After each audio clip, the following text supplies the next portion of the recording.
네, 반갑습니다. 잣나무TV의 잣나무 인사드립니다. 지금 용산 집무실 이전과 관련해서 난리죠. 그러면서 이제 뭐 또 여론조사를 했습니다.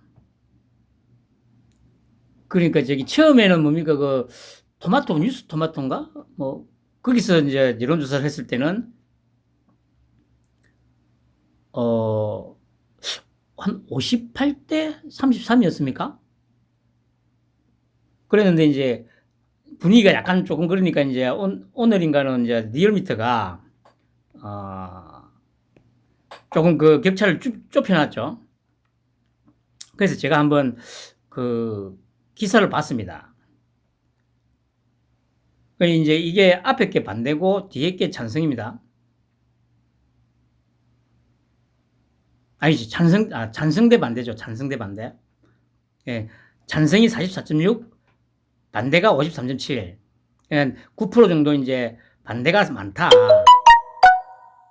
이 논리를 지금 계속 이제 얘기합니다. 어제도 말씀드렸지만, 국가의 중대사를 결정하는 데 있어서 여론조사라는 건 하면 안 돼요. 기본적으로, 예를 들어서, 이해 당사자들만 대상으로 여론조사를 한다면, 그거는 뭐 어느 정도는 의미가 있을 수도 있습니다. 그런데 중대사를 논하는 데 있어서 전 국민을 대상으로 여론조사를 해가지고 그걸로 결정을 한다면 나라가 운영이 될 것 같습니까?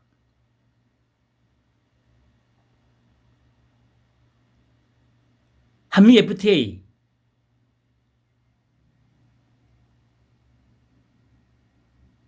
그러면 계속 얘기 나오는 것 중에 그래, 저도 서울에서 뭐 제법 살아봤기 때문에 알지만, 청계천. 제가 30년 전에 종로에서 복무할 때는 청계천이 고가도로가 그대로 있었죠. 뭐 서울 분들은 아실 겁니다. 세운상과 뒤쪽으로 고가 때문에 거기는 거의 뭐라고 해야 되죠? 우범지대? 그리고 대낮에도 어두컴컴했어요. 그러니까 우범지대가 맞죠, 솔직히. 정말 칙칙하고 눅눅하고 쾌쾌한 냄새가 많이 나는. 그런데 제가 이제 그로부터 10년이 지나서 이제 2003년부터 2007년까지 근무할 때, 아마 그때 이제 공사가 됐죠. 이명박이가. 그때도 반대가 심했습니다. 근데 저는 그 당시에도 그거는 저는 찬성을 했어요. 왜냐? 방금 말씀드렸듯이 그로부터 10년 전에 90년대 초에 제가 의경복무할 때 그 청계천이 얼마나 지저분하고 악의 소굴이었는지를 알기 때문에. 그러니까 다 걷어내고 나니까 어마어마하게 환해졌잖아요. 그리고 중앙차로제도 마찬가지입니다. 지금은 이제 부산도 지금 중앙차로제 계속 공사하고 있습니다.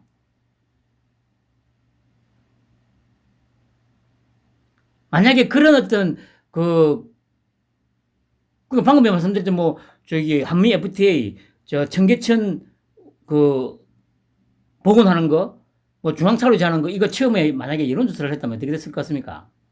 그럼 여론조사대로 했으면 청계천은 아직도 어두컴컴한 우범지대로 남아 있었을 거고, 교통체증은 한층 더 심해졌을 거고. 얼마 전에 TV에 뉴스 났습니다. 한미 FTA 10년 해가지고, 우리가 훨씬 이득을 봤죠.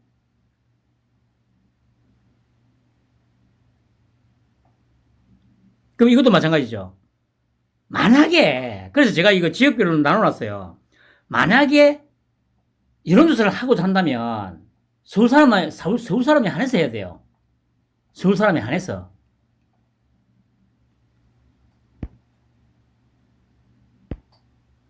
서울을 보면 58.4대 39죠. 제가 이 숫자를 보면서 문득 무슨 생각이 들었는지 아세요? 찬성이 58.4, 반대가 39입니다. 이 숫자를 보면서 제가 만약에 정상적으로 투표를 했으면 이 숫자가 대선에서의 지지율로 득표율로 나왔을 거다. 제가 마지막에 뭐라고 했습니까? 53대 39 얘기했습니다. 그러면 보세요. 서울에서 58.4. 그러니까 이거는 지금 양자택일이니까 이렇게 나왔지만 대선에서는 심상정의도 있었고 다 있었죠. 그러면 예를 들어서 한 4에서 5% 정도 빠지면 나머지 후보들 또 무효표 싹 한다면 53 정도 나옵니다.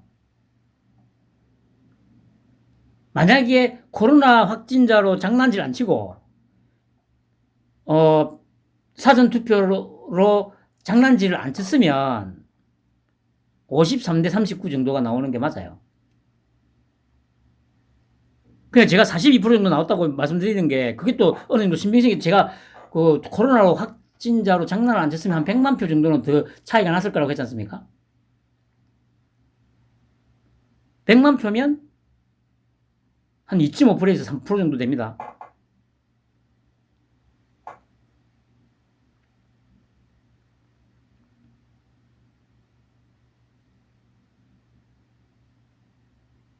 그러니까 서울 사람들은, 당사자들인 서울 사람들은 거의 60%가 찬성을 하고 있어요. 그런데 보세요. 경기도 46대 53. 충청, 이 밑에 이 지역들이 어디입니까? 보세요. 지금 거의 대선 득표율하고 거의 반대로 나옵니다. 찬성 반대가. 이 얘기는 무슨 얘기냐면은 윤석열을 찍은 사람들이 청와대 이전을 반대하고 있다는 얘기예요. 근데 보세요. 호남은 정확하게 똑같아요. 윤석열과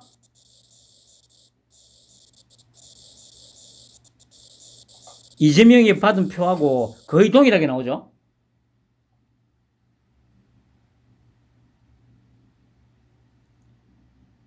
근데 TK 75 정도 나왔는데 15% 빠졌잖아요. PK도 마찬가지죠. 58 정도 나왔는데 20%가 빠졌잖아. 근데 이 지역 사람들, 경기도도 포함해서 말입니다. 서울 지역에 사는 사람들 말고 나머지 지역에 사는 사람들, 이 사람들이 과연 용산이 어디 붙어 있고 청와대가 어디 붙어 있는지 알까요? 제가 장담하건대 서울에 있는 사람들도 청와대를 정확하게, 그러니까 지도를 안 보고 내비게이션 없이 찾아가라고 하면 아마 정확하게 찾아갈 수 있는 사람이 절반이 안 될 거라고 저는 확신을 해요. 저 같은 경우는 30년 전에 청와대 앞에서 근무를 해봤고 3년 동안, 또 그로부터 10년 후에 또 4년 동안 서울에서 살았기 때문에, 그걸 저는 장담하건데 지금 그로부터 이제 15년 동안 제가 서울에서 다시 내려온 지가 15년 됐지만 아마 서울에 사는 사람들 중에 저보다 서울 지리를 자세하게 아는 사람이 거의 드물 거라고 저는 장담을 해요. 왜냐하면 저는 그때 15년 전에 서울에 있으면서 서울 시내를 끊임없이 걸어 다녔거든요. 특히 그 한강다리, 두물머리부터 자 어디입니까? 일산 호수공원까지 한강다리란 다리는 제가, 그러니까 걸어서 건널 수 있는 다리란 다리는 다 건너가면서 한번 걸어봤기 때문에, 그리고 물론 그 사이에 이제 또 그 외에 어디입니까? 수락산도 가고 하여튼 등반하고도 많이 했기 때문에, 그러면 서울에 일단 서울 사람들을 빼놓고 나머지 지역에 있는 사람들 중에 청와대 옮기는 거, 그러니까 대통령 집무실 옮기는 거하고 자기 삶하고 관계가 있습니까, 여러분? 이걸 여론조사라고 지금 들이밀고 있어요. 그러니까 이 경기도부터 서울 외에 나머지 지역에 사는 사람들이 대통령 집무실 옮기는 거 하고 자기의 삶하고 무슨 관계가 있습니까? 직접적으로 삶에 영향이 있을 수 있는 서울 사람들이 60%가 찬성을 하고 있어요. 만약에 여론조사를 얘기할 거면 이 서울 여론조사만 가지고 얘기를 해야 돼요. 서울 여론조사만 가지고.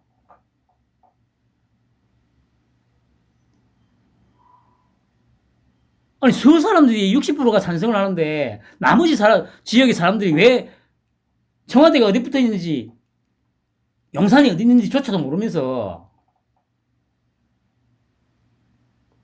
집무실 옮긴다니까 거기 왜 반대를 해요? 그리고 이보세요. 나머지 지역에서 아까 말씀드렸듯이 호남 빼고는 지지율이 역전이 됐습니다. 왜 이런 현상이 발생하느냐? 제가 늘 말씀드리잖아요. 조중동하고 종편하고 그 쓰레기 저 보수라는 유튜브 새끼들 때문이에요. 그 다른 지역 특히 요 대구, 경북, 부산, 경남 이쪽에 있는 사람들 대부분 나이가 50대 이상이잖아요. 저도 여기서 저 장사하고 있지 않습니까? 그 보면 저 뭡니까? 제가 그 장사하는 제가 가열나 그러니까 어차피 지하상가는 어차피 전국에 다 구조가 똑같습니다. 보도를 사이에 두고 양쪽으로 가열, 나열 뭐 이런 식으로 배치가 되어 있습니다. 그 제가 이제 나열인데 가열 쪽에 그 저보다 세 번째 앞에 있는 그 가게 제가 보기에 아마 나이는 한 60대 후반 정도 될 것 같아요. 그런데 그 아저씨 혁명 20일 잠바를 하루도 빼지 않고 입고 다니고 있어요. 그 혁명 20일이 어딥니까? 황장수요, 황장수. 그리고 같은 열에 한 5번째 앞에 있는 아저씨는 제가 저번에 한번 봤는데 그게 아마 성창경 TV였을 겁니다. 폰으로 그걸 보고 듣고 있어요. 그게 뭐냐면 지금 보세요. 집무실 용산으로 이전한다고 하고 나서 조갑제 뭐 거의 모든 보수 유튜버들 이전하면 안 된다고 했죠. 김영환조차도 처음에는 들어갔다가 나오지 하면서 뭐 그런 얘기를 했다고 하더라고요.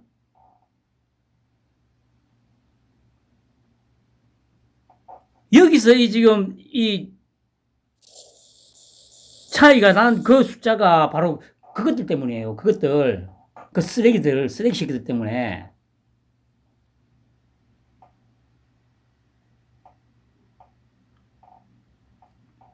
그러니까 이런 말도 안 되는 이런 조사를 가지고 이게 여론이라고 호도를 하고 있는 거 아닙니까? 이게 어떻게 여론이에요, 이게. 서울은 그나마 그래. 그러니까 서울이 이게 정확한 여론이에요. 이게 정확한 여론. 이 나머지는 이거는 여론이라고 할 수 있는 게 아니에요, 이거는 여론이 아니에요, 이거는. 조작한 거지. 이 사람들이 청와대가 어디 붙어 있는지도 모르고 용산이 어디 붙어 있는지도 모르고 자기 삶과 아무런 관계가 없는데 이 사람들이 이들을 반대한다고요? 왜? 따로 돈이 되나?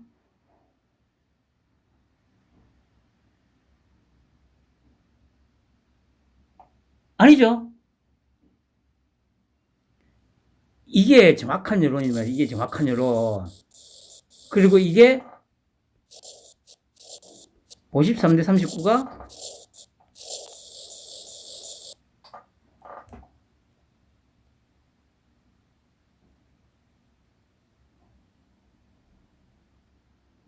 물론 이거는 39는 정확하게 맞아요. 요거는 한 1, 2% 정도 더 나올 수도 있습니다. 이게 정확한 대선 득표율이에요, 득표율. 뭐, 그 얘기는 넘어가고. 그러니까 이게 지금 얼마나 그 보수 유튜브들 그 쓰레기들이 폐가 심한지를 이걸 보면 알 수가 있는 거예요. 조중동도 그렇고. 이 진짜 독극물이에요, 독극물. 그리고 윤석열이가 다음 주에 전국 민생 투어를 한다고 했습니다. 그러니까 보세요. 이 민주당하고 저기 청와대에서 뭐 집무실보다 민생을 챙기라고 하니까 바로 그래 알았다 민생 챙길게 바로 하지 않습니까? 그 제가 이걸 보고 와 정말 이 대응을 보고 제가 아 내가 생각했던 거 아니면 그 다대포행이 생각했던 것보다 더 엄청난 놈이구나 라는 생각을 했습니다 제가. 이거 들은 순간 지방선거는 끝난 겁니다. 끝난 거.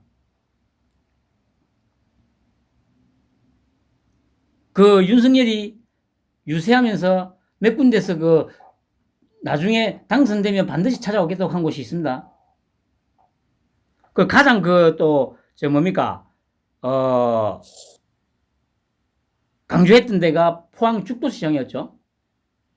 그날이 아마 안철수와의 단일화가 깨진 날이었죠.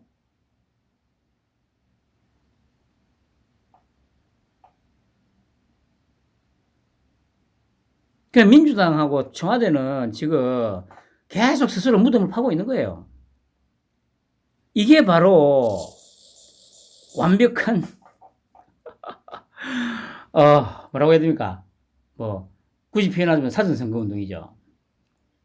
나는 약속한 거는 반드시 지킨다는 것을 국민들한테 한 번 더 인식시켜주고 다시 또 그 지역을 돌면서 예를 들면 광주 가가지고 반드시 약속했던 거 복합 쇼핑몰 만들어 드리겠다. 또 죽도시장 가가지고 여러분들 덕분에 이렇게 다시 찾아올 수 있게 되었습니다. 그 죽도시장에서 또 먹방 한번 하고 그리고 죽도시장에서 먹방하고 나서 박근혜 한번 만나러 가면 돼요. 아마 제 생각엔 그렇게 할 것 같아요. 죽도시장 들렀다가 박근혜를 만나든지 아니면 박근혜를 만나고 죽도시장을 가든지 그거는 순서는 어떻게 되는지 모르겠습니다만은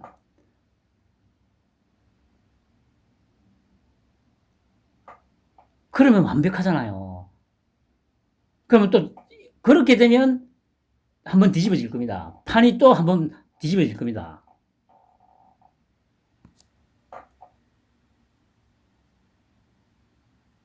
윤석열이는 이런 스타일이라니까요. 윤석열은 노빠꾸예요, 노빠꾸. 제가 또 말씀드리지만 자기가 입으로 뱉었던 말에 대해서는 무조건 지켜야 된다는 어떤 좀 강박 같은 게 있는 것 같은 느낌이죠. 굳이 표현을 하자면. 그게 바로 이 윤석열의 삶이었어요. 이때까지의 삶.